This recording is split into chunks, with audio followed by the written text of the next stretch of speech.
अस्सलाम वालेकुम, a very good morning. और मॉर्निंग स्पॉट के साथ मैं हूं अफशीन कुरैशी और मैं आपका होस्ट बिलाल खान। और आज बड़ा मजा आने वाला है क्योंकि बड़ी चिकचैट और बड़ी गर्मा गर्मी होने जा रही है, क्योंकि कल से परसों से लेके जो चीजें हम फेस कर रहे थे वो बड़ी एक दर्दनाक थी और बुज़दिलाना एक्ट्स हो रहे थे, तो हम उसकी जवाबी कार्रवाई के लिए ऑब्वियसली प्रिपेयर थे। लेकिन सबसे ज्यादा मजेदार बात यह है कि जो इंडियन मीडिया है, जिसे हम कहते हैं गोदी मीडिया, और बाबुल मोदी का वो जो उसकी जो औलाद है वो गोदी मीडिया है ना, तो गोदी मीडिया ने जिस तरह से बातें की, और एक है मेजर गौरव आर्या, मेजर गौरव आर्या, वो जो गौरव आर्या है ना, मेजर, माजरत आपका नाम तो खैर सही है लेकिन शक्ल आपकी जो है ना, वो जो मुंह से निकल रहा है बार बार, तो वो इसी तरह की है। तो वो साहब कह रहे हैं बच्चों को कि पाकिस्तान के, गौर से देखिए, पाकिस्तान के बच्चे नक्शा बनाने की कोशिश कर रहे हैं। मेरे बच्चों रुक जाओ, 2 दिन के बाद नक्शा बनाना, इंडिया ने नक्शा तब्दील कर दिया पाकिस्तान का। वाह वाह। तो मैं आपको ये बता, सारा सोशल मीडिया पर ही बस तब्दील हो रहा है, असल में हकीकत में कुछ नहीं हो रहा। तो सोशल मीडिया के ऊपर ये तब्दील कर सकते हैं ना, जब ये यहाँ पर आते हैं फिर गिरा दिए जाते हैं, फिर इनके 5 जो फाइटर जेट गिरे हैं जो हमने मार गिराए हैं, तो सबसे पहले इसके ऊपर ये तहलका मचा हुआ है कि आप मलबा दिखाएं, ये करें वो करें। एक चीज तो ये हो गई, इसके साथ साथ कुछ पाकिस्तान के अंदर भी छोटे से ना आटे में नमक के बराबर और वो ऊंट के मुंह में जीरे के बराबर एक गंदा टोला है। हाँ, ठीक है, साथ में वो एक शख्स की जो है वो क्या कहते हैं उसको, कि परस्तिश करता है या फिर उसी की फैन फॉलोइंग के अंदर लगा, वो एक गंदा सा टोला है। उसके अंदर भी कुछ लोग सुधर गए जो पाकिस्तान का नाम लेते हैं, पाकिस्तानियत का नाम लेते हैं, लेकिन कुछ लोग अभी भी ऐसे हैं, 2 से 4 हैं, बड़े बड़े नाम हैं, कुछ बाहर बैठे हुए, कुछ यहाँ बैठे हुए। उनके इंटरव्यूज मैंने देखे। अच्छा, मैं ये कहता हूं कि ये पड़ोसियों की ही औलादे हैं और इनको वहीं चले जाना चाहिए। और ये वक्त है मुत्तहिद होने का, आपको अपनी आर्मी के पीछे खड़ा होना चाहिए, क्योंकि जिस तरह सरहदों से पे वो हमारी हिफाजत कर रही हैं, तो उसके बाद तो फिर हम सुकून की नींद अच्छा, ऐसी बात नहीं है, पूरी कौम, एक एक बच्चा, एक एक शख्स, बड़े बूढ़े औरतें सब खड़े, लेकिन ये कुछ एक दो जो गंदे अंडे है ना जो पैदावारी उन्हीं की हैं, जो नस्लें ही उन्हीं पड़ोसियों की हैं, तो इनको उधर ही भेज देना चाहिए। अच्छी बात यह कि इस जंग के अंदर उनका भी पर्दाफाश हो गया, उनकी भी फैन फॉलोइंग। मैं कहता हूं इन सबको अनफॉलो करें। और एक चीज और है, यहाँ पर फिर प्रोग्राम का बाकायदा आगाज करेंगे। कुछ हमारे सेलिब्रिटीज हैं, हम ये बार बार कहते हैं कि आर्टिस्ट की कोई बाउंड्रीज नहीं होती हैं, आर्टिस्ट जो है वो पूरी दुनिया में परफॉर्म कर सकते हैं, लेकिन when it comes to your motherland, when it comes to be patriotic, you have to show your patriotism. तो आप जितने भी लोग बैठे हुए हैं, ये अच्छा कुछ खामोश हैं, बड़े बड़े नाम है, मुझे बड़ा दुख हुआ कि वो ट्वीट नहीं कर रहे, हाँ में भी नहीं है, ना में भी नहीं है, तो आपको एटलीस्ट हाँ में आ जाना चाहिए, क्योंकि आपकी फैन फॉलोइंग पर एकदम से खत्म हो जाएगी। आप सब लोगों को ब्लॉक किया हुआ है, तो आप लोगों की वैसे भी कोई नहीं सुनेगा वहां पर। टी कप चाय, बिल्कुल, चाय से आगाज करते हैं। और आज की अच्छी बात यह है कि ये दुनिया जो है ना वो मकफाते अमल है। अच्छा, अगर आज कोई शख्स किसी की राह में पत्थर रखेगा तो आने वाला वक्त उसकी राह में पहाड़ बन जाएगा। वेरी गुड, बड़ी खूबसूरत आपने आज ये बात बताई है। ये बात बिल्कुल दुरुस्त है, क्योंकि कोई भी फर्द अगर किसी दूसरे इंसान की जिंदगी में किसी भी किस्म की मुश्किलात खड़ी करेगा ना, तो वो खुद अपनी मुसीबतों के अंदर इजाफा कर लेता है। ऐसा ही है? बिल्कुल, क्योंकि जो आप किसी को देंगे वो वापस पलटकर आपके पास जरूर आएगा। तो कोशिश कीजिए दूसरों के लिए आसानी पैदा कीजिए ताकि आपके रास्ते आसान हो जाएं। इसको हम ब्रॉडर पर्सपेक्टिव से भी देख सकते हैं, जैसे कि इंडिया पाकिस्तान के साथ करना चाह रहा है, और इसको हम इंडिविजुअल मामलात में। ये आपकी बात बहुत अच्छी थी कि जो आप जिसको देंगे ना वही चीज लौटकर आपके पास आएगी, चाहे आप नफरत बांटें, चाहे आप खुशियां बांटें, चाहे आप किसी को पैसे दें। तो कहते हैं ना कि बहुत सारे लोग ऐसे होते हैं, यार हर वक्त मेरी शक्ल पे क्या लगता है मैं करोड़पति हूं, हर वक्त हर बंदा उधार मांगने आ जाता है।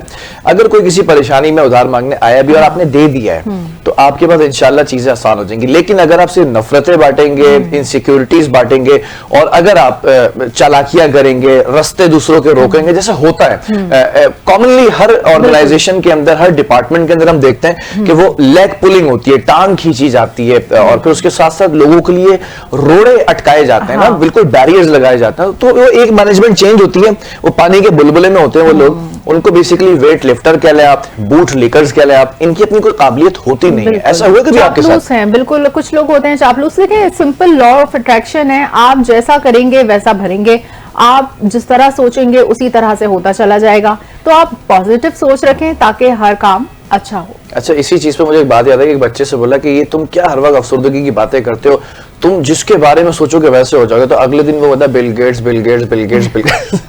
तो ऐसा भी नहीं है, उसके लिए आपको बहुत सारी चीजों को लेकर चलना, लेकिन माइंड जितना पॉजिटिव होगा उतनी ही ज्यादा बॉडी से जो आपके हार्मोन्स होते हैं, जो आपके रिएक्शंस होते हैं बॉडी के अंदर, ये दिमाग ना एक पूरा सर्किट है, इसके अंदर वही कनेक्शंस होते हैं जो आपकी मेरे सबके सेम है, लेकिन फर्क होता है आपकी पॉजिटिविटी का। जितने पॉजिटिव आप होंगे उतना पॉजिटिव आपके चेहरे के ऊपर रिएक्शन होगा, और जितना पॉजिटिव रिएक्शन आपके चेहरे पर होगा उतनी ज्यादा आपके जिस्म से एक पॉजिटिव एनर्जी निकलेगी। अब अफशीन है, अफशीन को मेरे साथ बैठकर अगर अच्छा लगता है तो इसका मतलब ये है कि मेरी पॉजिटिव एनर्जी है, लेकिन अगर बुरा लगता है तो इसका मतलब टॉक्सिसिटी है, कोई टॉक्सिकनेस है, या फिर कोई नेगेटिव एनर्जी है। ऐसा ही अच्छा, मैं वही बात कह रही हूँ कि वही जो आप लोग कॉमनली कहते हैं पॉजिटिव वाइब्स फील हो रही हैं, तो हम लोग आपस में जब बात करते हैं तो वो जो पॉजिटिव वाइब्स होती है वो आप लोगों तक भी जाती हैं, फिर आप लोगों की भी सुख का अच्छा खास होता है। पॉजिटिव वाइब्स भी होती हैं और हमारे पास पॉजिटिव वाइब्स भी होती है ना, तो वाइब्स को भी ये थोड़ा सा पैगाम है कि पॉजिटिव रहा करें, स्टे पॉजिटिव, स्टे काम, और हस्बैंड हजरात को थोड़ा सा टफ टाइम कम दिया करना, बेचारों को टफ टाइम दिया जाता है। नहीं नहीं, अब टफ टाइम नहीं देंगे, क्योंकि अब टफ टाइम हम भारत को दे रहे हैं, भारत को देने वाले हैं। और टॉप स्टोरी ये है आज की कि अमेरिका का पाकिस्तान और भारत के दरमियान जंग में मुदाखलत ना करने का फैसला। अमेरिका के नायब सदर जेडी वेंस ने अमेरिकी टीवी को इंटरव्यू देते हुए कहा है कि अमेरिका ऐसी जंग में मुदाखलत नहीं करेगा जिससे इसका कोई सरोकार नहीं है। चले, ये तो बहुत अच्छी बात है कि अमेरिका ने यह कहा है कि वो ऐसी किसी जंग में मुदाखलत नहीं करेगा जिससे उसका कोई किरदार ही नहीं है, और किसी को कोई सरोकार नहीं है। That is a very interesting statement JD Vance की जानिब से, वरना हिस्ट्री अगर उठा के देखें तो there is something else. America यही होता है कि अमेरिका की सरपरस्ती में ही सब कुछ होता है। अमेरिकी नायब सदर ने कहा है कि भारत ने हमला किया है, पाकिस्तान ने जवाब दिया है, ये भी क्लियर हो गई ये बात। दोनों ममालिक को ठंडे दिमाग से सोचना चाहिए, पाक भारत जंग एटमी जंग नहीं बननी चाहिए, अगर ऐसा हुआ तो बहुत नुकसान होने जा रहा है। ठीक है, उनको ये उन नुकसान का भी अंदाजा है, और साथ में उन्होंने ये भी कहा है कि पाक भारत तनाज़े को जल्द हल होना चाहिए। अमेरिका को पाक भारत तनाज़े पर तशवीश है, फिलहाल ऐसा नहीं लग रहा कि पाक भारत जंग एटमी जंग में तब्दील होगी। और अगर उनको ऐसा नहीं लग रहा तो हम भी यही समझते हैं, अगर दुश्मन जो है वो अपने ये छोटे छोटे जो ड्रोन अटैक्स करने की कोशिश कर रहा है, अगर वो समझता है कि वो इससे भी बाज आ जाएगा तो फिर जरूर ऐसा नहीं होगा कि कोई एटमी जंग हो। तो नायब अमरीकी सदर जो है उन्होंने कहा है कि हम दोनों ममालिक की जंग में मुदाखलत नहीं कर सकते, अलबत्ता अमरीका सिफारतकारी का रास्ता इख्तियार कर सकता है। यानी कि अमेरिका ने एक तरह से अपने हाथ खड़े कर दिए हैं मतलब लोगों की आंखों में धूल झोंकने के लिए, क्योंकि बेसिकली अमेरिका ही की अच्छा, ये सारी बातें भी सामने आ रही थी कि भारत का जो इस वक्त माई बाप है वो अमेरिका है, लेकिन अमेरिका की जानिब से ऑन रिकॉर्ड ये स्टेटमेंट आ जाना बहुत बड़ी एक काबिल गौर बात है। इसी के साथ साथ ये भी मैं आपको बताता चलूं कि भारत का जो जंगी जुनून है ना वो बरकरार है, पाकिस्तान के भरपूर जवाबी वार जो है वो जारी है। अगर लाइन ऑफ कंट्रोल की बात की जाए तो उसके करीबी इलाकों में भारत की शेलिंग हुई है और 4 अफराद इसमें जख्मी हुए। पाक फौज ने मुंह तोड़ जवाब देते हुए झंडा ज़ियारत पोस्ट तबाह भी कर दी है। और साथ ही रावलाकोट में हुजैरा में भारतीय शैलिंग के नतीजे में 3 अफराद जख्मी हुए हैं। पिल्यारनी कॉलोनी में भी भारतीय फौज की गोलाबारी से एक शख्स जख्मी हुआ है, जबकि हाजीपीर सेक्टर में पाकिस्तान की भारतीय फौज के खिलाफ मौसर जवाबी कार्रवाई। पाक फौज ने भारतीय फौज की झंडा ज़ियारत पोस्ट को तबाह कर दिया। झंडा ज़ियारत पोस्ट की तबाही से दुश्मन को भारी नुकसान उठाना पड़ा। ठीक है, और साथ साथ पाउंड सेक्टर में भी पाकिस्तान की जो भारतीय फौज के खिलाफ मौसर जवाबी कार्रवाई है वो भी काबिल गौर है। साथ साथ पाक फौज ने बिला इश्तियाल फायरिंग करने पर भारतीय फौज का हेडक्वार्टर तबाह किया। ये एक बहुत बड़ी बात है कि हेडक्वार्टर ब्रिगेड पूरा जराये के मुताबिक ये भी पता चला कि बक्सर में पाक फौज ने भारतीय क्वाडकॉप्टर भी मार गिराया था, मतलब कुछ नहीं छोड़ी है पाक फौज। नुकसान हो रहा है उनका, काफी बिलियन डॉलर्स में इनका नुकसान हो चुका है। सारे जितने टेक्निकल इनके वेपन्स हैं, चाहे वो सबसे पहले आप बिलियन डॉलर्स पे चले जाएं तो वो राफेल वगैरह थे, मिग थे, SU-30 थी, फिर उसके बाद आपके ये ड्रोन आ गए। और ड्रोन की भी बड़ी मजेदार कहानी है, मैं आगे आपको बताऊंगा कि वो इसराइल साख्ता है, इसराइल के बने हुए हेरॉप एन के ये ड्रोन्स हैं। ये करते क्या है, कैसे होते हैं, इसके बारे में भी जरा सा आज हम अपने नाज़रीन को बताएंगे। लेकिन जो है DGISPR का दो टोक मौक़िफ़ सामने आ गया है कि पाकिस्तान जब हमला करेगा तो दुनिया इस पर बात करेगी। और DGISPR ने प्रेस कॉन्फ्रेंस में कहा है कि भारत ने गुज़िश्ता शब 4 मिसाइल अमृतसर पर फायर किए, यानी अपने ही लोगों पर उन्होंने मिसाइल फायर किए, ये बताने के लिए जैसे पाकिस्तान ने किए हैं। तो अपनी ही तंसीबात को उन्होंने निशाना बनाया, जिनमें से एक पाकिस्तान की तरफ आया और हमने इस पर नजर रखी हुई थी। भारत ने यह भी दावा किया है कि इसने 15 मुकामात को निशाना बनाया है और ये महज एक कहानी है। बिल्कुल, इस दावे पर भारतीय हुकूमत से सवाल करता हूं कि वो 21वीं सदी में जी रहा है, तो ऐसे ही बेबुनियाद इल्जामात से गुरेज करें। तर्जुमान पाक फौज ने यह भी कहा कि भारत को अब थिएटर और सिनेमा से निकलकर असल की तरफ लौटना चाहिए। जो तस्वीर पाकिस्तान के हमले से जोड़ी जा रही हैं इतनी फेक है कि उन्हें आग ही लगा दी जाती है। और उन्होंने ये भी साथ साथ कहा कि पाक भारत से आने वाली हर शय को मॉनिटर किया जा रहा है। बिल्कुल, मैं समझती हूँ जिस तरह से भारत में अपने मतलब एक साइकोलॉजिकल वॉरफेयर क्रिएट करने की कोशिश की जा रही है और वहां पर अपने भारतीयों को वो लोग मिस इन्फॉर्म कर रहे हैं और डिस इन्फॉर्मेशन दे रहे हैं और बेइंतहा खियास फैलाने की कोशिश कर रहे हैं, लेकिन ऐसा यहाँ पर कुछ नहीं है। और DGISP ने कहा है कि भारत के एयर डिफेंस सिस्टम पर सवाल उठाते हुए उन्होंने कहा है कि 2 रोज कबल आप अपनी मर्जी और अपने वक्त पर आए, सारा एयर डिफेंस लगाया हुआ था, फिर कैसे 5 जहाज गिर गए। DGISPR ने कहा है कि पाकिस्तान जब अपने वक्त पर हमला करेगा तो हमें और आपको भारतीय मीडिया की जरूरत नहीं होगी, बल्कि दुनिया इसको नशर करेगी और ना सिर्फ ये नजर आएगा बल्कि इसकी गूंज भी होगी। बिल्कुल ऐसे ही कि 2 टॉक एक मौक़िफ़ दिया गया और ये मौक़िफ़ बड़ा वाज़ेह था कि पहले भी DGISPR साहब ने वाज़ेह तौर पे कहा था कि शुरू आप कर रहे हैं, we will end this and you will see the consequences of this pre war and post war जो कॉन्सिक्वेंसेस होते हैं। इसी तरह तर्जुमान पाक फौज खामोश तो नहीं रहे, आजकल बहुत सारी ब्रीफिंग्स हो रही हैं वाज़ेह तौर पर, वरना इतना आते नहीं है ऑन स्क्रीन और प्रेस कॉन्फ्रेंस के लिए, लेकिन which is a very good thing कि अब ये ऑन स्क्रीन आके तमाम चीजों की वजाहत कर रहे हैं जो लोगों के दिल में शुकूक व शुबहात इंडियन मीडिया की तरफ से, इंडियन मीडिया को भी हम देखते हैं कि भाई ये क्या बकवास कर रहे हैं। तो DGISPR लेफ्टिनेंट जनरल अहमद शरीफ चौधरी के हमरा नायब वजीर आजम यानी कि इसहाक डार की बात कर रहा हूं मैं, इन लोगों ने आपस में प्रेस कॉन्फ्रेंस की और प्रेस कॉन्फ्रेंस करते हुए कहा कि भारत ने रात के पहर हमले किए, अमृतसर में हमले किए गए और हिंदुत्व की सोच सिखों को भड़काना चाहती है, हिंदुत्व की जहनियत पाकिस्तान मुखालिफ सोच पैदा करना चाहती है। अच्छा, ये लोग अपने यहाँ भी तकसीम दर तकसीम की सियासत करके खुद खित्ते में आइसोलेट हुए हैं और जो है फिर पाकिस्तान को भी यही एक्सपेक्ट कर रहे हैं कि आइसोलेट हो जाएगा, जबकि पाकिस्तान के साथ तो तमाम बैनुल अक़वामी जितनी भी इमदाद हैं वो भी शामिल हैं और लोग अलायंस भी शामिल है। तो पाकिस्तानी फिजाई हदूद की खिलाफ वर्जी जो है उन्होंने की है और रावलपिंडी में भी ड्रोन हमला किया है। साफ्तार ने कहा है कि सुपर लीग के वेन्यू को भी टारगेट करने की कोशिश की है। देखो बिलाल, मतलब एक हद होती है कि आप अपने ड्रोन भेज रहे हैं तो और उसको जासूसी कर रहे हैं, तो आप हमारे वो यानी खेल को मुतासिर करने की कोशिश कर रहे हैं, ऐसे सॉफ्ट टारगेट्स आप कर रहे हैं। बिल्कुल ऐसे ही, लेकिन मजेदार बात हम आगे बताएंगे। जबकि पाकिस्तान भारत को जवाब देने का हक रखता है, यह भी वाज़ेह कर दिया कि हम अपने मुतय्यन वक्त, जगह और तरीक़ेकार के मुताबिक जवाब देंगे, जबकि भारत ने पाकिस्तानी मिसाइल हमले का झूठ बोला है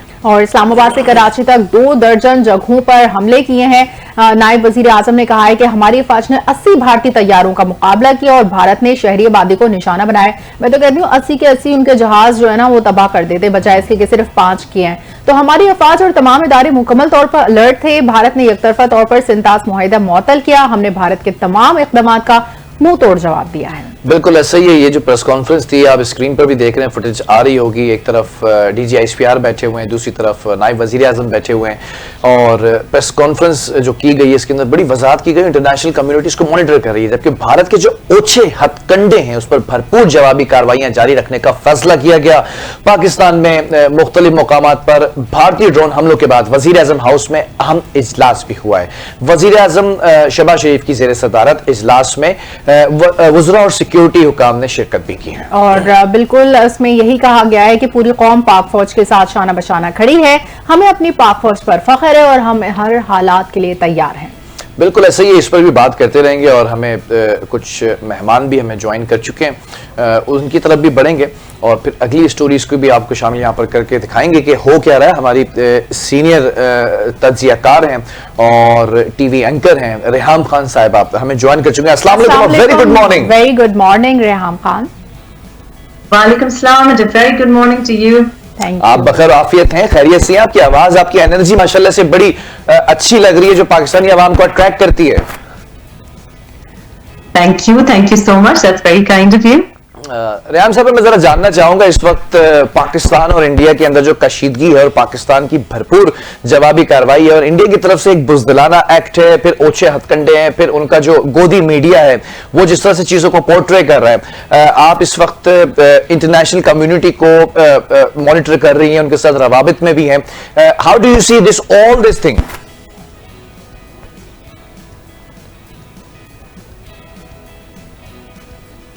देखिए, इंडिया को मेरा ख्याल है गलतफहमी हो गई है. They've been making Bollywood films for such a long time and they've been putting on an act for such a long time कि उनको रियलिटी और रियल लाइफ की जो सिचुएशंस हैं उनमें ऑपरेट करना शायद भूल गया है. So you know, life is not a Bollywood set, it's not film city. आप you can't fool people with CGI, you cannot fool people with AI videos, you cannot fool people with your lies. Obviously the most shocking thing जो मेरा ख्याल है point out नहीं हुई वो ये है कि कुछ लोगों ने, कुछ मास्ड लोगों ने जाके अगर पहलगाम में कोई वाकया जेन्युइनली किया, जो कि इंक्रीजिंगली मुझे लग रहा है कि ये एक फॉल्स फ्लैग ऑपरेशन ही है, लेकिन हमने, हर पाकिस्तानी ने, लेकिन आप उसको बगैर सबूत के जवाब उतर आए. आपने पानी को बंद करने की धमकी दी, आपने एक बहुत मेजर ट्रीटी से वॉकआउट करने की धमकी दी, आपने इसके बाद मासूम बच्चों पर, मासूम सिविलियंस पे और मसाजिद पर, हमारी प्लेसेस ऑफ वर्शिप पर अटैक किया. Now could we have done the same? Like Jaffar express इतना बड़ा इंसिडेंट हुआ और मेरा ख्याल है कि हमारे जो पाकिस्तानी स्पोक्स पर्सन्स हैं उनको इतना स्ट्रांगली इसको इंटरनेशनल कम्युनिटी को शायद उन्होंने ये प्रेजेंट नहीं किया अपना केस कि जाफर एक्सप्रेस का incident is one of its kind. It's shocking. It's much bigger than Pahalgam. It's much bigger than any atrocity in living history. और कितने घंटों वो जारी रहा, लेकिन हमने क्या एक हिस्टीरिया का या एक मीडिया में प्रोपेगेंडाबाजी करके इसको जवाब बना के क्या इंडियन सिविलियंस को बॉम्ब करना शुरू कर दिया? क्या हमने उनके जो मंदिर हैं उधर हमने बॉम्बिंग करनी शुरू कर दी कि हमको पता है कि जनाब ये पंडित ने करवाया है? क्या हमने ऐसा किया? और मेरा ख्याल है कि इंटरनेशनल कम्युनिटी ये भूल रही है और हमारे स्पोक्स पर्सन्स और हमारे गवर्नमेंट को बड़ी स्ट्रांगली इस बात को स्ट्रेस करना चाहिए कि हमारे तमाम पाकिस्तानी मुस्लिम घर वाले, भाई, बाप, बेटे, सारे के सारे हम पे फर्ज है नमाज मस्जिद में पढ़ना. मेरी फैमिली के तमाम लोग जमात में मस्जिद में नमाज पढ़ते हैं. क्या सारे आतंकवादी हैं? क्या पूरा पाकिस्तान, पूरी मुसलमान कौम जो है, क्या वो टेररिस्ट है? अगर आप मस्जिद जाके नमाज पढ़ते हैं तो आप टेररिस्ट हैं. Why are we not arguing this case in front of the international community that you cannot use this excuse to bomb our places of worship because my father, my brother, our family members are praying in congregational prayer. That is what our religion is all about. So ये बात करना कि जी मसाजिद हम इसलिए कर रहे हैं because they're places of terrorism. How wrong could this possibly be? You cannot say that. 98% हमारा मुसलमान है पाकिस्तान में. और मैं आपको कह सकती हूँ कि हम तो जमात में नमाज पढ़ते हैं. मेरी तो फैमिली फजर की नमाज जमात में पढ़ती है. और फिर हमने दुनिया को दिखाया वो टेररिस्ट थे जो कि जुम्मे की नमाज के लिए पहुंचे. वो नमाजी थे जो कि आराम से तवक्कुल करके सो चुके थे. सुबह नमाज के लिए उठे हैं और फजर की नमाज के लिए गए हैं. People did not go to look at the destruction. ठीक है, रेहान खान साहब, आपकी मौजूदगी का फायदा उठाते हुए I just want to ask one more question to you. इस वक्त इंटरनेशनल कम्युनिटी को आप ऑब्वियसली मॉनिटर कर रही हैं. एक सवाल ये भी है कि अभी स्टेटमेंट आया है जेडी वेंस की जानिब से कि हमारा इससे कोई ताल्लुक नहीं है. First time in the history I have seen, I am witnessed के उन्होंने कहा कि हम किसी ऐसी जंग में नहीं पार्ट लेंगे जिससे हमारा कोई सरोकार नहीं है. वेयर डू यू सी इस वक्त अमेरिका को आप कहां देख रही हैं? देखिए, मेरा ख्याल है कि इंडिया को, और मैं बड़े सदके दिल से, बड़ी सिंसियरली इंडियंस को जो इस वक्त जंग की बातें कर रहे हैं, जिंगोइज्म कर रहे हैं। देखिए, बात तंज़ो मज़ाक से बड़ी है। बात यह है कि आपको बेवकूफ बनाया जा रहा है, आपको इस्तेमाल किया जा रहा है, इंडिया को इस्तेमाल किया जा रहा है, और एब्सोल्युटली आपको जंग के बहाने पे लाकर खड़ा कर दिया है। दे हैव टोल्ड यू कि गो टू वॉर, और आपके बारे में, इंडिया पाकिस्तान के बारे में जो बातें की जा रही है वेस्टर्न कम्युनिटी में, मतलब वो भी हिस्टोरिकली एक्यूरेट नहीं है। ट्रंप साहब कह रहे हैं कि हम तो सेंचुरी से लड़ रहे हैं, यानी कि वो तो हिस्ट्री को डिस्टॉर्ट करेंगे। आपको जंग पे किसी तरीके से आपको वहां पहुंचा के और अब बैक ऑफ कर गए हैं, तो ये अकल के नाखून लेने चाहिए थे, पता चलना चाहिए था इनको कि भाई ऐसा ही होगा। अगर आप वेस्टर्न पपेट बनेंगे, अगर चाइना कंटेनमेंट के लिए आपको इस्तेमाल किया जाएगा, ये क्या हो रहा है? ये सिर्फ इस वजह से हो रहा है कि हमारा जो खित्ता है, पाकिस्तान हो या इंडिया हो, वो बेसिकली हमेशा से हिस्टोरिकली सिल्क रोड्स के जमाने से हम वो रीजन है जिसके बगैर ट्रेड नहीं हो सकता। तो हमें आपस में अगर लड़वाया जा रहा है तो दो रीजंस के लिए लड़वाया जा रहा है। एक तो कि आपके अगर चुनाव में हेल्प होती है, या आपका जो कोई भी एक एंटी मुस्लिम सेंटिमेंट है उसको किसी तरीके से आपने फरोग देना है। आपको तो हमारे इक्का दुक्का एक्टर जो आपके पास आके एक्ट करते हैं उससे तकलीफ है। आपको तो इतनी, मतलब आपका तो इतना ज़र्फ नहीं है, आपका तो इतना ज़र्फ नहीं है कि हम तो आपको चाय पिला के भी इज्जत से वापस भेजते हैं, लेकिन आपको एक एक्टर जो आपकी बेचारा इंडिविजुअली जाके कर रहा है उसको आप बर्दाश्त नहीं कर सकते। आपको अपने चुनाव के लिए, अपनी कुर्सी के लिए इतने लोगों का कोलैटरल आपने देखा कि इंडियन टीवी पर, इंडियन सोशल मीडिया पे वो जो लड़कियां थी जो पहलगाम वाकये में जो डिसीज विक्टिम्स के साथ थी, उन्होंने क्या कहा? उन्होंने कहा इतनी हैवी मिलिटराइज्ड एरिया है, ये जोन इतना सिक्योरिटी होता है, क्यों मिनिस्टेरियल प्रोटोकॉल पे आपकी सिक्योरिटी गई हुई थी? क्यों मेरा जो बंदा जिसको पॉइंट ब्लैंक पे शूट किया उसको एम्बुलेंस क्यों 1.5 घंटे बाद आई? क्यों पैरामेडिक अवेलेबल नहीं था? It makes no sense. Balochistan is a desolate place. आपको पता है कि जो जाफर इंसिडेंट का जो वाकया हुआ है उसके दाएं बाएं कुछ है ही नहीं, बिल्कुल ऐसा ही है। नहीं है। आप एक टूरिस्ट स्पॉट पे 1.5 घंटे तक ना मिलिट्री है, ना आपके पास एम्बुलेंस है, ना हेल्थ है, and then you have the nerve to lie about Pakistan state involvement, and then on top of that bomb our civilians. 7 साल का बच्चा इत्तजा और उसकी वालदा जिसका आज मैंने फ्यूनरल देखा है, वो टेररिस्ट है। 3 साल की बच्ची जो पहले दिन शहीद हुई वो टेररिस्ट है। तो आई थिंक दैट हमें भी सोचना चाहिए जी, हमें भी सोचना चाहिए कि हम अपना केस कैसे प्रेजेंट करें। I think we are doing a poor job of presenting our case. I think कि एक दूसरे को अटैक करने से बहुत बेहतर है कि इससे पहले कि आप इंटरनेशनल मीडिया पे मुंह खोलें, you should be very, very aware of protocols, of diplomacy, and of what you must say on media. आप हमको ही अपनी जबानें जब खोलते हैं तो आप हम ही को मतलब किसी तरीके से गिल्टी करार दे रहे हैं। ओ भाई, हम तो खुद विक्टिम हैं। और अब जो मैं आई ऑल्सो वांट टू से हमने तो वॉर ऑन टेरर में इतने अरसे हमने वॉर ऑन टेरर में नहीं, अभी रिसेंटली देखो, जाफर इंसिडेंट में देखो भाई, ये क्या टेररिस्ट थे? ये बेचारे लेबर क्लास थी। पहलगाम में तो कोई टूरिस्ट गया होगा ना जो हनीमून अफोर्ड कर सकता है, ये तो बेचारे मजदूर थे। आप उनकी कहानियां पढ़े, वो बूढ़े 73 ईयर ओल्ड बूढ़े, आप सोचें कि उनको हॉस्टेज सिचुएशन में इतनी देर रखा गया। आप सोचें कि खवातीन को और बच्चों को जब आप ह्यूमन शील्ड के तौर पे इस्तेमाल करते हैं तो ऊपर से कोई बम्बार्डमेंट भी नहीं कर सकता। ये तो मिरेक्युलस है। और मैं आपको ये भी बता दूं कि मैंने पहले दिन जब ये वाकया हुआ, मैंने बड़ी कॉन्फिडेंटली ये बात की, और मैं आज भी कहती हूँ कि पीटीआई का वोटर और सपोर्टर बिल्कुल उसी तरह से यूनिफाइड है, उसी तरह से अपने एयरफोर्स सब के पीछे खड़ा है, अपनी मिलिट्री के पीछे खड़ा है। लेकिन मुझे इतना अफसोस हुआ, मैं पिंडी इस्लामाबाद में बैठी हूँ। मेरा एक फैमिली होम पिंडी में है। कल जो एक ड्रोन गिरा है वो हमारे रेस कोर्स में पीछे के पास गिरा है, जहां एल्डरली लोग वॉक करते हैं, रिटायर्ड लोग, वहां पे कोई एयरबेस नहीं है। मैं आपको बिल्कुल ऑनेस्टली बता रही हूँ, मेरे बिल्कुल घर के पीछे गिरा है। और दूसरी जगह जो गिरा है वो एक फूड स्ट्रीट है जो स्टेडियम से काफी दूर है। और कौन अफेक्ट हुआ है?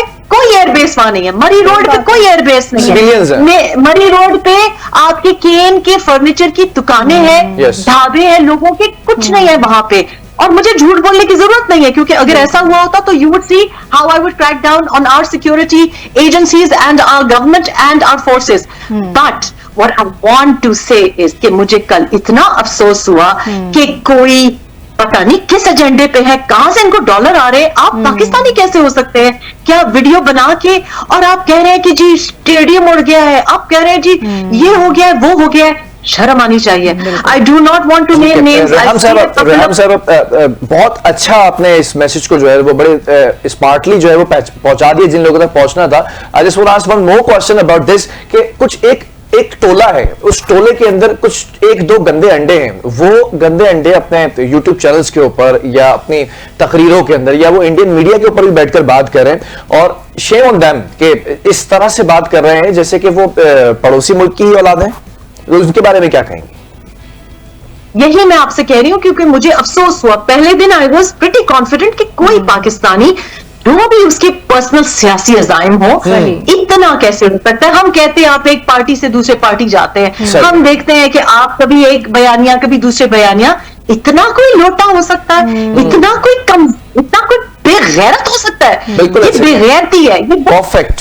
अगर आपको लगता है, and also just think about it कि इतनी सेल्फ इंपॉर्टेंस आपको ये लगता है कि एक शख्स के लिए आपका ख्याल है कि इंडिया पाकिस्तान ने पूरा बैठ के प्लान की ये जंग का, इतना भी ना ईगो नहीं होना चाहिए, इतना भी अनानी। ये बहुत अच्छी बात की आपने। मतलब चलें ये अच्छा है कि आपके होने से सुबह कत्ल हो गया है और आपको लग रहा है कि इट इज ऑल बिकॉज जी 9 मई को अवॉइड करना चाह रहे हैं। आपको तो शर्म आनी चाहिए। 9 मई की तो कोई सालगिरह मनाने वाला कोई मौका भी नहीं होना चाहिए। 9 मई को तो आपको छुप के बैठना चाहिए, आपको शर्म आनी चाहिए कि इस दिन तो मैं मुंह छुपाऊं कि हमसे ये गलती हो गई थी, अभी तो माफी मांगनी चाहिए। और कल मैंने एक बयान सुना and I thought how pathetic can you get, I mean how low can you get. मैं यहाँ पे कह रही हूँ, गवर्नमेंट यहाँ पे कह रही है, बल्कि आपने अताउल्ला को सुना, एग्जैक्टली पार्लियामेंट फ्लोर में आपने कॉन्फिडेंस अपना प्रेजेंट कर रहे हैं कि I am sure every leader is the same, और आप खुद अपनी जबानें खोल रहे हैं। कोई मौका होता है, कोई देखें, मैं तो पाक आर्मी के साथ खड़े होना चाहिए शाना बशाना। अच्छा रेहम खान साहिबा, ये बताइए कि जिस तरह इंडियन मीडिया आपने देखा होगा कि वहां पर किस तरह के न्यूज एंकर्स एक प्रोपेगेंडा फैला रहे हैं या एक साइकोलॉजिकल वॉरफेयर क्रिएट कर रहे हैं और अपने अवाम को मिस इन्फॉर्म कर रहे हैं और मजीद जंग के जज्बात भड़का रहे हैं, तो आप क्या देख रही हैं कि इसका कोई इम्पैक्ट भी हो रहा है? यहाँ पाकिस्तान में तो सब चिल फिर रहे हैं। देखिए, पाकिस्तान तो इतनी चिल कौम है, और आई वॉज अ बिट, मेरी बल्कि फैमिली, इनफैक्ट जो लोग समझ रहे हैं कि हम लोग भाग रहे हैं, ये भी इंडिया मीडिया कह रहा है। न्यूज एंकर तो उनको नहीं कहना चाहिए, न्यूज तो नहीं कह सकते उसको, आप उसको बॉलीवुड स्टोरी कहेंगे, फिक्शनल, इट्स नॉट न्यूज। अफरा तफरी मच रही है। मैं आपको बता सकती हूँ, कल रात अल्हम्दुलिल्लाह मेरे अपने फैमिली मेंबर कराची एयरपोर्ट पे लैंड किया, आज सुबह 5 बजे लैंड किए हैं। तो आपको अगर लगता है कि हम नहीं आ रहे, अगर हम पाकिस्तान से भाग रहे हैं, ऐसा कुछ नहीं है। मेरी अपने बच्चे भी they are in Pakistan, they have chosen to be in Pakistan. मेरे अपना ससुराल भी, जो कोई भी बाहर था मुझे वापस आ रहे हैं। आपको अगर लगता है कि आपका जोश है, आपको पता नहीं है जो जज्बा शहादत है हमें, और आपको पता नहीं है ये वो लोग हैं, तो मैंने अपने हस्बैंड से पूछा कि ये क्यों इतना चिल माहौल है। कल रात हम गए हमारे घर में, बल्कि एक फंक्शन था, तो कल सुबह I had to go for some present shopping सुबह सवेरे, और कल बहुत खूबसूरत इस्लामाबाद में माहौल था। तो yes, of course people are concern, because देखिए जिस मजदूर तबके पे, मरी रोड मजदूर तबका है, जिन मासूम सिविलियंस पे आप वो अटैक कर रहे हैं, वो obviously we are upset, it's painful. लेकिन life is normal in Pindi, Islamabad. I can tell you, life is normal in Karachi. I have a family home in Karachi. And Lahore से मेरा एक फैमिली मेंबर, लाहौर से जो ही motorway खुली, वो मतलब university में लेक्चर दे रहे थे, वापस आए, तो मैंने अपने हस्बैंड से पूछा, मैंने कहा यार इनको कोई परवाह नहीं है, आज पार्किंग ही नहीं मिल रही, आज तो कोई रेस्टोरेंट के बाहर पार्किंग मिल जाए, आज तो ये लोग घर पे बैठ जाए, क्या चक्कर है? ये रात को 11 बजे का सीन है, मैंने लाइव भी की। तो मुझे कहने लगे भाई जो कौम, और वो मुगल ओरिजिन है मेरे हस्बैंड, तो उन्होंने कहा भाई हम तो जो कुर्बानियां दे के आए हैं पार्टीशन के वक्त, हम तो जो सब कुछ छोड़ के आए हैं, तुम लोगों का ख्याल है कि ये जो हम तो पैदा ही हुए हैं मुल्क के लिए और एक जबरदस्त, वेरी गुड। ये जान देने के लिए, हमें कौन डराएगा? अरे भाई तुम लोग डरा रहे हो कि हम आ रहे हैं भाई, हम तो शहादत के मुझे लिए तैयार सिर्फ बैठे हैं। रेहान साहब, मुझे सिर्फ 2-3 लोगों से खतरात लाते हैं, बाकी तो खैर इनकी पूरी फौज ही बेकार है। मुझे कभी कभी लगता है कि ऐसा लगता है कि विंग कमांडर अक्षय कुमार उतर जाएंगे, कभी कभी मुझे लगता है कि फ्लाइट लेफ्टिनेंट अजय देवगन जहाज उड़ा लेंगे, कभी कभी मुझे लगता है कि वो इनके जो तीसरे कौन है, वो एक बड़ा भोंडा सा कोई एक एक्टर है, वो आ जाएंगे। वो जिनकी कभी फिल्म्स पॉपुलर नहीं हुई, जिनको बस ये मुझे लगता है कि बस ये इन्हीं के ऊपर आएंगे, और हम भी हो सकता है कि कैटरीना, करीना और वो सोनम बाजवाई फिर कैदी बना लें। माले गनीमत। खैर जोक्स अपार्ट, देखिए बात है और इम्पोर्टेंट पॉइंट, देखिए ऑन अ सीरियस नोट, भाई क्यों? बिकॉज उनके अब हमारे कुछ मैंने देखा है एंकर्स एक दूसरे के ऊपर, एंकर्स या एक्ट्रेसेस एक दूसरे को अटैक कर रही हैं। बात ये है ना कि आपको समझना चाहिए, उधर जिन एक्टर्स को ये ट्वीट्स आई हैं, इल्हाम आया है ट्वीट्स करने का, अपनी एयरफोर्स को सपोर्ट करने को, भाई तुम्हारी एयरफोर्स तो जो है इधर आके हमसे कुछ शिक्षा ले, इसलिए क्योंकि पहले तो हम चाय पिला रहे थे, अभी तो हमें है कि हमें एक्चुअली तुम्हें पराठे भी बना के खिलाने चाहिए, क्योंकि अगर आप राफेल गिरा के आ जाते हैं तो आपको तो ऑनेस्टली शर्म आनी चाहिए। इस वक्त तो फ्रेंच ऑफिशियल्स ने कंफर्म भी कर दिया है, तो उनको भाई पैसे मिलते हैं, उनकी रोटी रोजी लगी हुई है, उनका बॉलीवुड एक इंफ्रास्ट्रक्चर है। अच्छा। इधर हमारे बेचारे एक्टर से आप क्या तवक्को करते हैं? उनको आप सोचिए कॉन्फ्रेंसेस पे बुला रहे हैं, मेट गाला पे को बुलाया जा रहा है, उनके पास माधुरी दीक्षित डोसे खिला रही है सीईओ एप्पल के सीईओ को। हम क्या कर रहे हैं? हम क्या कर रहे हैं? देखिए आपको समझना चाहिए, एक्टर जो है या शोबिस का जो है वो खाएगा नहीं तो कहाँ जाएगा? तो उनको चाहे आप फिल्म स्क्रीन पे एक्टिंग करा लें, मतलब बड़े पर्दे पे करा लें, या आप ट्विटर पे करा लें, उनका तो काम ही है। तो उनसे ये तवक्को करना कि सडनली जनाब वो कोई सेंसिबल बात करेंगे, this is I think highly unreasonable, क्योंकि उनका तो काम ही ये है भाई। वो तो आप देख रहे हैं, वो तो मोदी के साथ सेल्फी लेने का भाई उनको पैसे दिए जाते हैं, उनकी रोटी रोजी है। You have to understand, everything is paid. Rehan साहब, वक्त की कमी है और आपका भी वक्त कीमती है, जरा coming back to the conclusion as well, Amritsar के अंदर जो कुछ हो रहा है, और भारत सिखों को इस वक्त उकसाना भड़काना शुरू कर दिया पाकिस्तान के खिलाफ, लेकिन हम ये देखते हैं कि सिख बिरादरी के साथ हमारी और उनकी हमसे एक अटैचमेंट है, जो कि शुरू दिन से या 47 से अगर लगाएं और अभी तक लगाएं तो वो भड़क नहीं सके। अब क्या इंडिया या भारत या जो बाबला मोदी है या उसकी जो बाबली सरकार है, क्या इस तरह से टैकल करना चाह रहे हैं चीजों को? देखिए मैं एक बात बहुत सीरियसली मैं चाहती हूं कि हमारी स्टेट भी समझे, अगर कोई पहलगाम का फॉल्स फ्लैग ऑपरेशन कर सकता है, और आपको पता है कि खालिस्तानी, मैं तो देखें रहती ही बाहर मुल्कों में जहां रहती हूं, आप बर्मिंघम देख लें, आप वैंकूवर देख लें, आप टोरंटो देख लें, सिखों का एक प्यार है हमारे साथ, मेरे पर्सनल सारे फ्रेंड जो हैं।